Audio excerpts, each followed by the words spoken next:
ശ്രീ അജിത് വന്യൂർ കേരളത്തിലെ ഒരു ബംഗാൾ സ്പെഷ്യലിസ്റ്റായിട്ട് മാറിക്കഴിഞ്ഞിട്ടുണ്ട് അല്ലേ.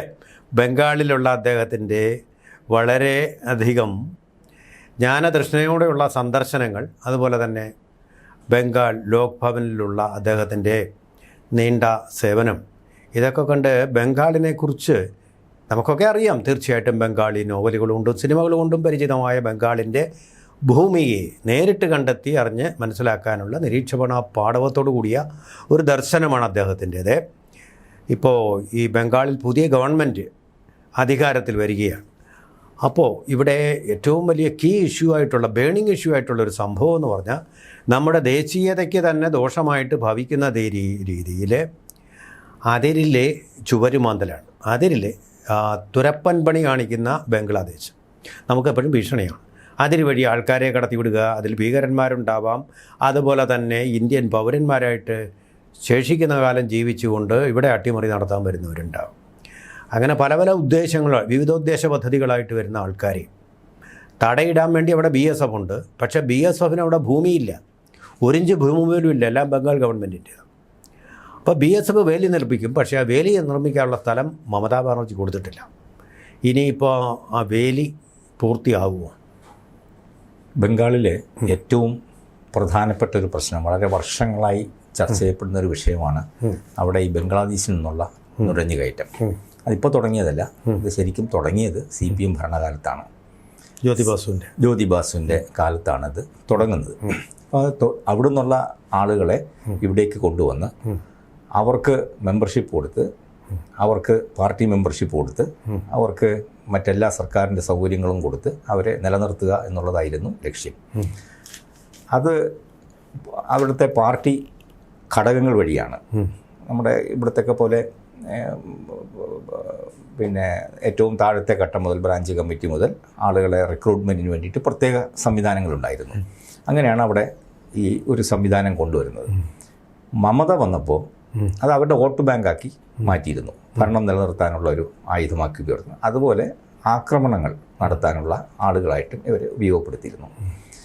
പലപ്പോഴും അവിടുന്ന് വരുന്ന ആളുകൾ ഇതുപോലെ ഇവിടെ പല ആക്രമണങ്ങളും കൊലപാതകങ്ങളും നടത്തിയ ശേഷം തിരിച്ച് ബംഗ്ലാദേശിലേക്ക് വിടുക, ഇവിടെ കിട്ടാതിരിക്കത്തക്ക അതും ആ കാലത്ത് നടന്നിരുന്നതായിട്ട് ബംഗാളിൻ്റെ ആ കാലത്തെ ചരിത്രം എഴുതിയിട്ടുള്ള പല പത്രപ്രവർത്തകരും എഴുത്തുകാരും രേഖപ്പെടുത്തിയിട്ടുണ്ട്. അത് കഴിഞ്ഞ് മമത വന്നപ്പോഴും അതേ ശൈലി തന്നെ തുടർന്നു. അവരും ഇതേപോലെ കണ്ടെത്തി വോട്ട് ബാങ്കാക്കി. പക്ഷെ അവിടെ ഒരു കാര്യം കൂടി മമത ചെയ്തു. അവിടെ ഈ മുസ്ലിംസ് ആയിട്ടുള്ള ആളുകളെ പ്രത്യേകം ഒരു വിഭാഗമാക്കിയെടുത്ത് അവർക്ക് പ്രത്യേക ആനുകൂല്യങ്ങൾ കൊടുത്ത് ആ ഒരു അന്തരീക്ഷവും കൂടി അവിടെ ഉണ്ടാക്കിയെടുത്ത് ഒരു മുസ്ലിം അനുകൂല തരംഗം അവർക്ക് ഒരു വോട്ട് ബാങ്ക് ഉണ്ടാക്കത്തക്ക രീതിയിൽ അത് ചെയ്തു. അപ്പോൾ അതൊരു മുസ്ലിം ഹിന്ദു പോളറൈസേഷനിലേക്ക് അത് നയിക്കുകയും കൂടെ ചെയ്തു. അതാണ് ഒരു ഘട്ടം. അടുത്ത കാലത്ത് BSFൻ്റെ ADG ആയിരുന്ന, അഡീഷണൽ ഡയറക്ടർ ജനറൽ ആയിരുന്ന PK മിശ്ര ഒരു പുസ്തകം എഴുതിയിട്ടുണ്ട്. അത് പ്രധാനമായിട്ടും ഈ നുഴഞ്ഞുകയറ്റത്തെക്കുറിച്ചും അതുമായി ബന്ധപ്പെട്ട പ്രശ്നങ്ങളെക്കുറിച്ചുമാണ്. അപ്പോൾ അതിനകത്ത് വളരെ വ്യക്തമായിട്ട് എഴുതിയിട്ടുണ്ട്.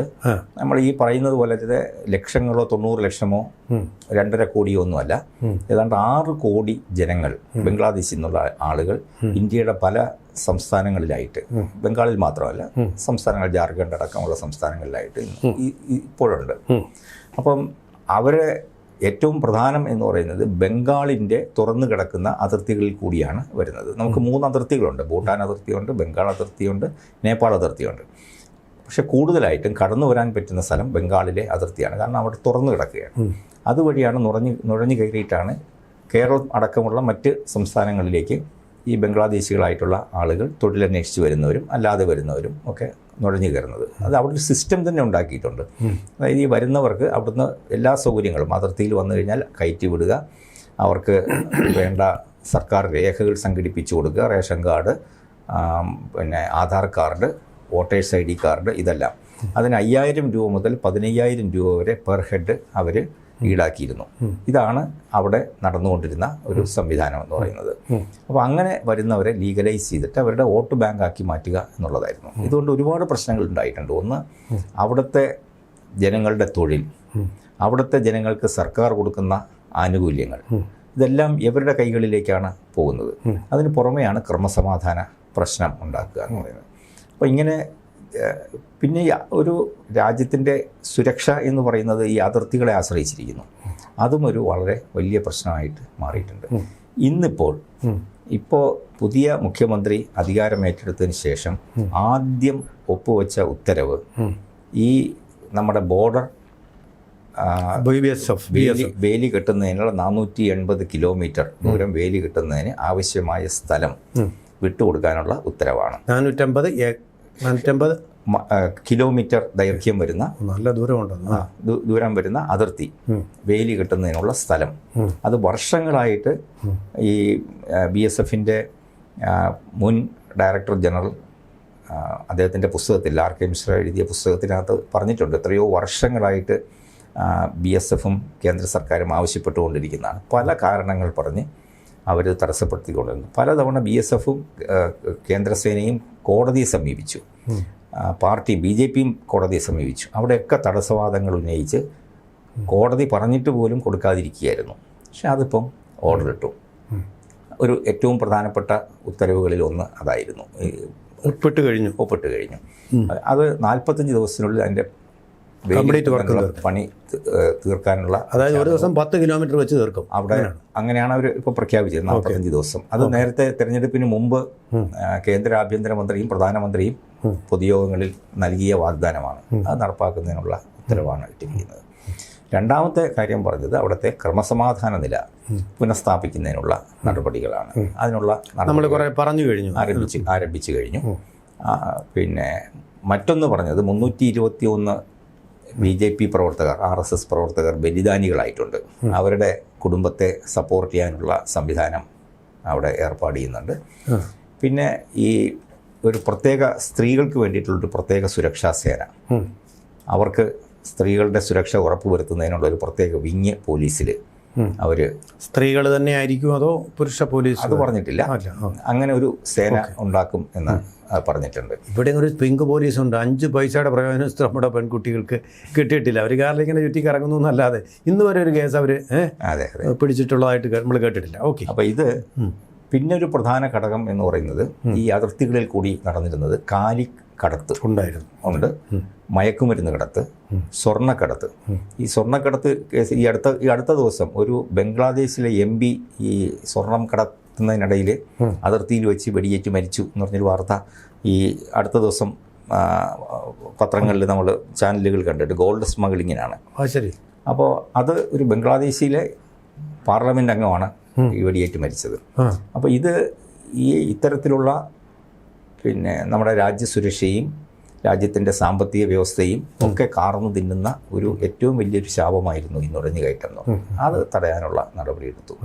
ഇപ്പോൾ നമ്മുടെ SIR പ്രോസസ്സിൽ കൂടി കുറേ അധികം പുറത്താക്കപ്പെട്ടു എന്ന് പറഞ്ഞാൽ ആയിരക്കണക്കിന് ലക്ഷക്കണക്കിന് ആളുകളാണ് ആ സമയത്ത് അവരിവിടുന്ന് ഈയിടെ എന്ന് പറഞ്ഞ ഒരു സംശയം ചോദിക്കുക. നമ്മൾ ഈ ഗവൺമെൻറ് വരുന്നതിന് മുമ്പല്ലേ ഈ മരണം വെടിവെച്ചു ഈ ഇലക്ഷനൊക്കെ നടക്കുന്ന ഇന്ററിം പീരീഡ്, അതായത് കെയർ ടേക്കർ ഗവൺമെന്റിന്റെ സമയത്താണ് അത് നടന്നത്. ഓക്കെ. അപ്പോൾ ഇവരെ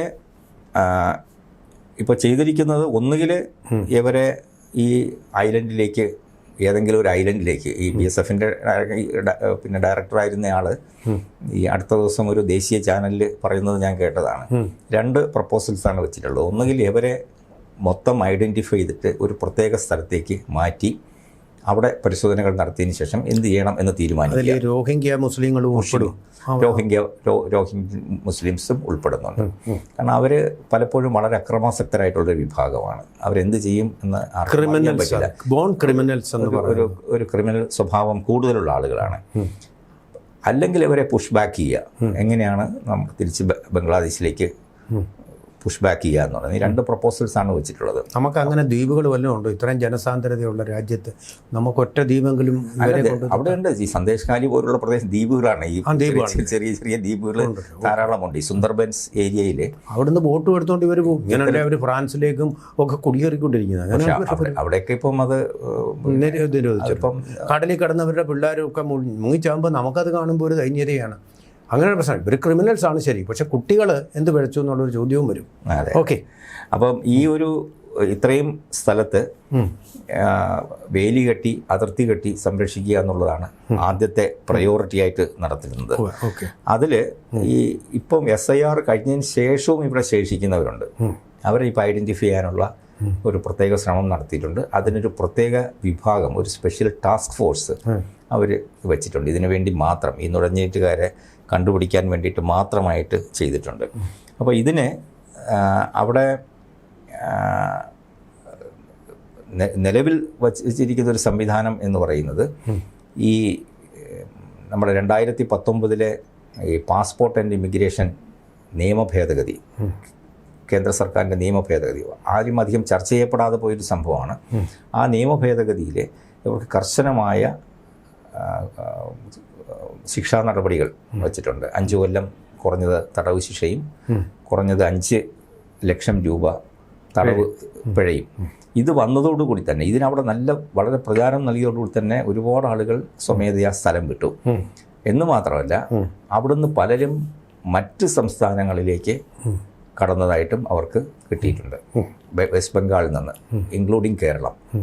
അപ്പോൾ അത് ഐഡൻറ്റിഫൈ ചെയ്യാനുള്ള ശ്രമവും, ആരൊക്കെയാണ് അവിടെ ഉണ്ടായിരുന്നവരും അവിടുന്ന് മറ്റ് സ്ഥലങ്ങളിലേക്ക് പോയവരും എന്നുള്ളത്. പിന്നെ ഇവർക്ക് വോട്ടേഴ്സ് ID കാർഡ്, ഈ പിന്നെ ആധാർ കാർഡ്, റേഷൻ കാർഡ്, ഇതെല്ലാം ഉണ്ടാക്കി കൊടുക്കുന്ന ഒരു വലിയ മാഫിയ ഉണ്ടായിരുന്നു. അതിനെ ഐഡൻറ്റിഫൈ ചെയ്യാനുള്ള ശ്രമവും തുടങ്ങിക്കഴിഞ്ഞു. ഇപ്പോൾ അതിനു വേണ്ടിയിട്ട് പോലീസിലും ഭരണതലത്തിലും വലിയൊരു അഴിച്ചുപണി ആരംഭിച്ചിട്ടുണ്ട്. ഇന്ന് തന്നെ അവിടുത്തെ ചീഫ് സെക്രട്ടറിയെ, പുതിയ ചീഫ് സെക്രട്ടറിയെ തീരുമാനിച്ചവർ പ്രഖ്യാപിച്ചിട്ടുണ്ട്. മനോജ് അഗർവാൾ പുതിയ ചീഫ് സെക്രട്ടറി ആയിട്ട് ഇന്ന്.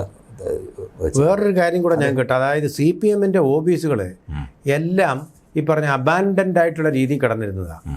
നമ്മുടെ ഈ റെയിൽവേയുടെ ചില കെട്ടിടങ്ങൾ അബാൻഡൻഡ് എന്ന് പറഞ്ഞ് എഴുതി വെക്കുന്ന പോലെ അങ്ങോട്ട് തിരിഞ്ഞു നോക്കാൻ ആരുമില്ലാതെ നാശോന്മുഖമായിരുന്ന സ്ഥലങ്ങളിൽ ഇപ്പോൾ CPM പുതുതായിട്ട് പെയിൻ്റ് അടിച്ചു തുടങ്ങി.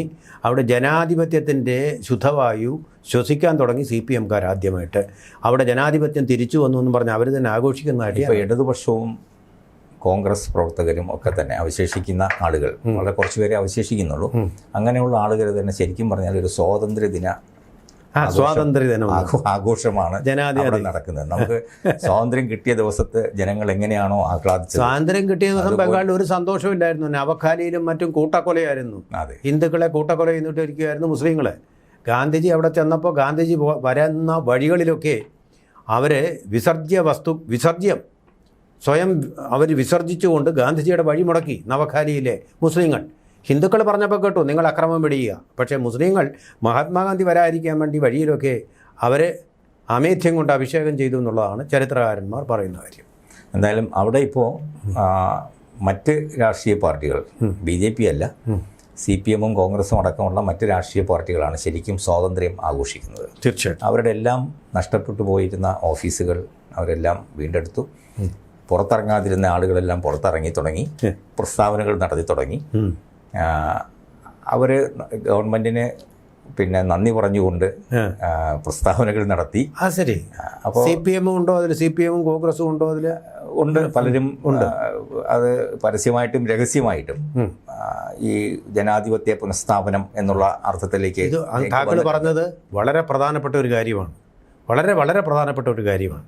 കാരണം സുവേന്ദുവിനെതിരെ നമ്മൾ ഒന്നിക്കണം എന്നുള്ള മമതയുടെ ആഹ്വാനം കോൺഗ്രസ് തള്ളിക്കളഞ്ഞു, അതുപോലെ തന്നെ CPM-ഉം തള്ളിക്കളഞ്ഞു. എന്ന് മാത്രമല്ല, ഈ പല BJP സ്ഥാനാർത്ഥികളും ഇത്തവണ ജയിച്ചത് മമതയ്ക്കെതിരായിട്ടുള്ള വോട്ടുകളുടെ കൺസോളിഡേഷനാണ്. അത് ഇപ്പം പുറത്തു വരുന്നുണ്ട്. ഇപ്പം ചിലരൊക്കെ ആരോപണമായിട്ട് പറയുന്നുണ്ട്, തൃണമൂല ആരോപണമായിട്ട് പറയുന്നുണ്ട്, BJP സ്ഥാനാർത്ഥികളെ ജയിപ്പിക്കാൻ വേണ്ടിയിട്ട് CPM-ഉം കോൺഗ്രസും വോട്ട് മറിച്ചു കൊടുത്തു എന്നൊരു ആരോപണമായിട്ട് പറയുന്നുണ്ട്. പക്ഷെ അത് ഫലത്തിൽ സംഭവിച്ചിട്ടുണ്ട്. കാരണം പല സ്ഥലങ്ങളിലും BJP MLA-മാർ ജയിച്ചു വന്ന, BJP-യുടെ സ്ഥാനാർത്ഥികൾ ജയിച്ചു വന്ന സ്ഥലങ്ങളിൽ അവരുടെ മാർജിൻ 2000-ഓ 3000-ഓ 5000-ഓ ആയിരുന്നപ്പോൾ അവിടെ ഈ ഇന്ത്യ മുന്നണിയിൽ തന്നെയുള്ള തൃണമൂലും കോൺഗ്രസും CPM-ഉം സ്ഥാനാർത്ഥികളെ നിർത്തിയിരുന്നു. പലപ്പോഴും ഈ CPM സ്ഥാനാർത്ഥികൾ 15,000-ഓ 20,000-ഓ വോട്ട് പിടിച്ചിട്ടുണ്ട്. കോൺഗ്രസ് 4000 5000 വോട്ടുകൾ പിടിച്ചിട്ടുണ്ട്. BJP കിട്ടിയ മാർജിൻ 5000 10,000 ആണ്. അപ്പോൾ ഇന്ത്യ മുന്നണി ഒരുമിച്ച് നിന്നിരുന്നുവെങ്കിൽ ഒരു പക്ഷേ ഈ സ്ഥാനാർത്ഥികൾ ജയിക്കുമായിരുന്നില്ല എന്നാണ് ഇപ്പോൾ നിരീക്ഷകർ. ഇപ്പം ഈ TMCയുടെ തന്നെ തിരഞ്ഞെടുപ്പ് നിരീക്ഷകർ ദേശീയ ചാനലുകളിൽ ഇന്നലെ രാത്രി പറഞ്ഞത് കേട്ടതാണ്.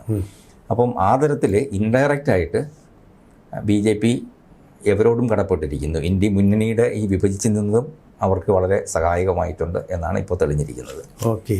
അപ്പോൾ അതുകൊണ്ട് തന്നെ ഈ CPM-ഉം കോൺഗ്രസും ഒന്നും ഇതിനെക്കുറിച്ച് വലിയ ഭയപ്പാടൊന്നും കാണിച്ചില്ല. കാരണം അവരുടെയും ആവശ്യം എന്ന് പറയുന്നത് തൃണമൂൽ മാറിക്കിട്ടുക എന്നുള്ളതായിരുന്നു അവരുടെ ആവശ്യം. കാരണം തൃണമൂൽ മാറിയാൽ പിന്നീട് അവർക്ക് നേരിട്ട് BJP-യുമായിട്ട് ഫൈറ്റ് ചെയ്യാൻ പറ്റും. തൃണമൂലുള്ളപ്പോൾ അവർക്ക് പുറത്തിറങ്ങാൻ പോലും പറ്റുന്നില്ല. ഇനിയിപ്പോൾ BJP-ആയിട്ട് ഫൈറ്റ് ചെയ്യണമെങ്കിൽ പോലും CPM-ന് പുറത്തിറങ്ങണമെങ്കിൽ, കോൺഗ്രസ്സിന് പുറത്തിറങ്ങണമെങ്കിൽ മമത മാറണം എന്നുള്ളതായിരുന്നു അവരുടെ ആവശ്യം. അതാണിപ്പോൾ പ്രകോപിപ്പിച്ചിരിക്കുന്നത്. ഒരു തരത്തിൽ BJP-യുടെ വിജയത്തിൽ CPM-ഉം കോൺഗ്രസും സന്തോഷിക്കുകയാണെന്ന് പറഞ്ഞ് നമുക്കിത് മാത്രമല്ല, മറ്റൊരു വലിയ കൗതുകമുള്ള വാർത്ത ബംഗാളിൽ നിന്ന് ഇന്നലെ അവിടുത്തെ ബംഗാളിലെ പത്രങ്ങളിൽ വന്ന വാർത്ത, ആദ്യമായിട്ട് ഈ 15 വർഷത്തിന് ശേഷം ആദ്യമായിട്ട് CPM-ന്റെ ഗണശക്തി എന്ന് പറയുന്ന പത്രത്തിന് സംസ്ഥാന സർക്കാരിൻ്റെ ഒരു പരസ്യം കൊടുത്തു. അത് സുവേന്ദു അധികാരി അധികാരമേൽക്കുന്നതുമായി ബന്ധപ്പെട്ട ഒരു ബഹുവർണ്ണ പരസ്യമാണ് കൊടുത്തത്. 15 വർഷമായിട്ട് സംസ്ഥാന സർക്കാരിൻ്റെ ഒരു പരസ്യവും CPM-ന്റെ മുഖപത്രത്തിന് കൊടുത്തിരുന്നില്ല. ഇപ്പോൾ അവർ കൊടുത്തു. അതിനെ വിമർശിച്ചുകൊണ്ടാണ് വന്നത്. ഒരു CPM-ന്റെ പത്രത്തിൽ സുവേന്ദുവിൻ്റെ പടം വെച്ചുള്ള പരസ്യം വന്നു എന്നുള്ളതാണ്. അതുപോലെ പിന്നെ ആ പത്രം ഏതാണ്ടൊരു അടച്ചുപൂട്ടലിൻ്റെ വക്കിലായിരുന്നു. അതുപോലെ ഈ ഓഫീസുകൾ CPM-കാർക്ക് എതിർപ്പുണ്ടായോ അതിൽ? അങ്ങനെയാണോ? അല്ല, CPM പത്രം അവിടെ വരിക്കാർ കുറഞ്ഞതുകൊണ്ടും കേന്ദ്ര സംസ്ഥാന പരസ്യങ്ങളില്ലാതെ വന്നതുകൊണ്ടും ഏതാണ്ട് പൂട്ടുന്ന വക്കിലായിരുന്നു. അവിടെ ഒരു ഉണർവ് വന്നിട്ടുണ്ട്. ഇനി അവർക്ക് പത്രം സ്വതന്ത്രമായിട്ട് പ്രവർത്തിക്കാൻ സാധിക്കും. ഗവൺമെന്റിന്റെ പരസ്യം മാത്രമല്ല, അതൊരു ഒരു സിഗ്നലാണ്. അതായത് പത്രങ്ങളുടെ മേൽ, മാധ്യമങ്ങളുടെ മേൽ ഇതുവരെ ഉണ്ടായിരുന്ന ഒരു നിയന്ത്രണം നല്ല ഒരു പറഞ്ഞൊരു ഭീകരാക്രമണം ആയിരുന്നു ഉണ്ടായിരുന്നത് മാധ്യമങ്ങളുടെ മേൽ. അപ്പോൾ അത് ഇനി ഉണ്ടാവില്ല എന്നൊരു സൂചന ഇതോടുകൂടി കിട്ടിക്കഴിഞ്ഞു. അപ്പോൾ അതുകൊണ്ട് അവരും സന്തുഷ്ടരാണ് തീർച്ചയായിട്ടും. അപ്പോൾ അങ്ങനെ ഒരു വലിയ മാറ്റം, ഏതാണ്ടൊരു സ്വാതന്ത്ര്യദിന ആഘോഷങ്ങളുടെ ഒരു അന്തരീക്ഷമാണ് ഇന്നിപ്പോൾ ബംഗാളിലുള്ളത്. അതേ സമയത്ത് ഈ നുഴഞ്ഞുകയറി ബംഗാൾ പിടിച്ചെടുക്കുക മാത്രമല്ല, ഒരു സ്വതന്ത്ര ബംഗാൾ എന്ന് പറയുന്ന ഒരു രാജ്യം ഉണ്ടാക്കുക എന്ന് പറയുന്നൊരു അജണ്ട ബംഗ്ലാദേശിൻ്റെ വർഷങ്ങളായിട്ട് ബംഗ്ലാദേശിനെ ഇപ്പോൾ രണ്ടാം പാകിസ്ഥാനായിട്ട് കണക്കാക്കപ്പെടുന്നത്. ഡെമോഗ്രാഫിക് റവല്യൂഷനിലൂടെ ബംഗാൾ പിടിച്ചെടുക്കാനുള്ള അവരുടെ ശ്രമം പൊളിച്ചു. അതിൻ്റെ കൂടെ തന്നെ ഇവിടെ ഒരു കലാപമുണ്ടാക്കി ഇതിനെ ഈ രാജ്യത്തെ വിഭജിക്കാനുള്ള ഒരു ഗൂഢനീക്കം കൂടി ബംഗ്ലാദേശിൻ്റെ സഹായത്തോടു കൂടി നടന്നു വന്നിരുന്നു. ഈ ജിഹാദി സംഘടനകളുടെ അവരെ ഉപയോഗിച്ചുകൊണ്ട്. അതും ഇനിയിപ്പോൾ നടക്കില്ല എന്നുള്ളൊരു സ്ഥിതി ഇപ്പോൾ അവിടെ വന്നിരിക്കുക. തീർച്ചയായിട്ടും ശുഭോദർക്കമാണ് സുവേന്ദുവിൻ്റെ അധികാരം. അതിനുശേഷമുള്ള നടപടികളൊക്കെ ഇതിങ്ങനെ തന്നെ തുടർന്നാൽ സുവേന്ദുവിനും കൊള്ളാം, BJP-ക്കും കൊള്ളാം, നമ്മുടെ നാടിനും കൊള്ളാം, ബംഗാളിനും കൊള്ളാം എന്ന് മാത്രം പറഞ്ഞ് നമുക്ക് സമയപരിമിതി കൊണ്ട് ഉപസംഹരിക്കാം.